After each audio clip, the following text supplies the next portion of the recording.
This split screen contrasts ancient Vimanas with modern physics. What is prof for rockets today? Or it's just metaphor. We need more This tension FFP. between tradition and science drives discovery.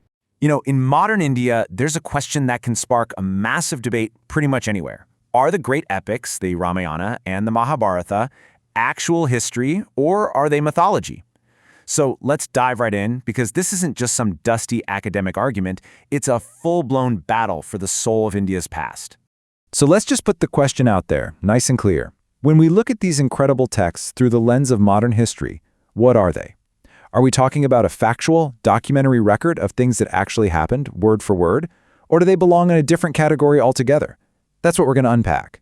At the core of this whole thing, you've basically got two camps. On one side, you have the belief that these epics are itihasa, a sacred, factual account of what truly happened. And on the other side, you have the modern historical view, which sees them as incredibly powerful myths, maybe, just maybe, with a tiny grain of historical truth buried so deep we can't even find it anymore. And trust me, the stakes here are really, really high. The answer to this question actually changes what kids learn in school, what arguments are made in courtrooms, and how a nation of over 1 billion people thinks about who they are. This debate has serious real-world consequences. Okay, so to figure this out, we need to kind of step away from what we believe and step into the world of method. We're going to put on our historian hats for a minute and ask a simple question.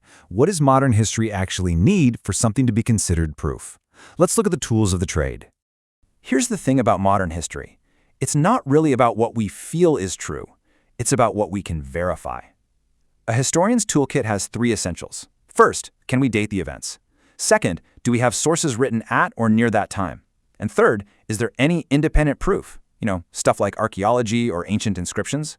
And boom, right out of the gate, the epics run into a little trouble with this toolkit. See, they weren't written like a single news report by one person. Scholars are pretty clear that these texts are layered. They grew and changed over hundreds of years, absorbing all kinds of philosophy, theology, and local stories along the way. They're not a diary, they're more like a cultural quilt. But what about physical stuff? Evidence. If these epic events really happened, surely there'd be some traces left behind, right? So let's go on a hunt for evidence and see what happens when we bring science into the picture. When archaeologists start digging at places mentioned in the epics, like Ayodhya or Hastinapur, they find something fascinating. They absolutely find ancient cities. So we know for sure that complex societies were there. But here's the catch. They haven't found any specific proof of the epic events themselves. No ruins that scream Rama's palace, no battlefield filled with epic-era weapons, and, this is a big one, not a single inscription from that time with names like Rama, Sita, or Arjuna on it. Then you have the content of the stories. They're filled with things that just flat out defy the laws of nature. A 2-year pregnancy that results in 101 babies grown in jars, a fully grown woman being born out of a fire, a hero who can change his size whenever he wants and literally jump across an ocean. From a scientific point of view, these things, well, they just aren't possible. And this leads us to a pretty unavoidable conclusion. When the main plot points of your story depend on events that break the fundamental rules of biology and physics, it can be an amazing, powerful, meaningful story, but it just can't be literal factual history. The two things can't really occupy the same space. Now, some people will say, hold on, it wasn't magic, it was super advanced ancient technology. Okay, let's look at that. The Pushpaka Vimana, the flying palace? Well, there's 0 archaeological evidence, and when people try to build models based on the texts, they don't fly.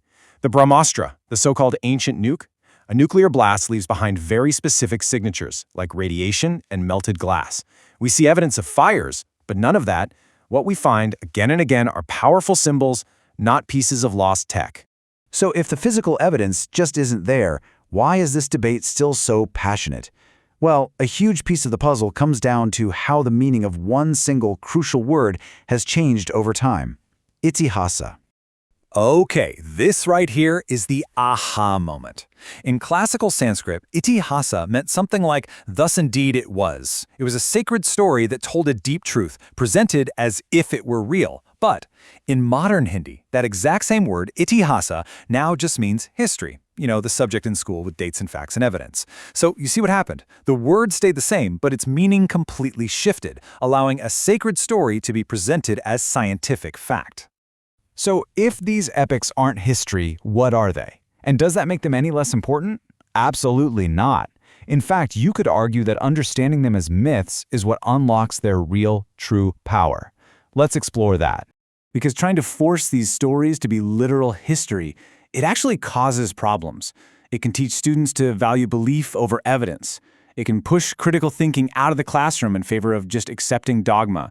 And it can even be used as a tool to say that if you don't believe these stories as fact, you're somehow not a real part of the culture. And that's a dangerous road to go down. And this is so important to get. Calling the Ramayana and Mahabharata mythology is not an insult. It's not saying they're fake. It's a job description. It's recognizing that they belong to this incredibly powerful type of story that humanity has always used to explore its biggest questions about duty, about justice, about love and loss. And that's really the heart of it. A myth tells a deeper kind of truth than a boring list of facts ever could. It's a window into the soul of a culture. It shows you how people see themselves, what they aspire to be, and what they're truly afraid of. When we stop arguing about whether Hanuman's leap broke the laws of physics, we can start asking what his incredible courage and devotion can teach us about our own lives. By freeing these stories from the burden of having to be literal fact, we let their timeless human truths really shine. So, we're left with a pretty big question to think about, aren't we? How do we, as a modern society, honor these magnificent, foundational myths, which are absolutely vital to culture, while at the same time building a future that's based on reason, on critical thinking, and on evidence? Finding that balance, now that is the real conversation we need to be having.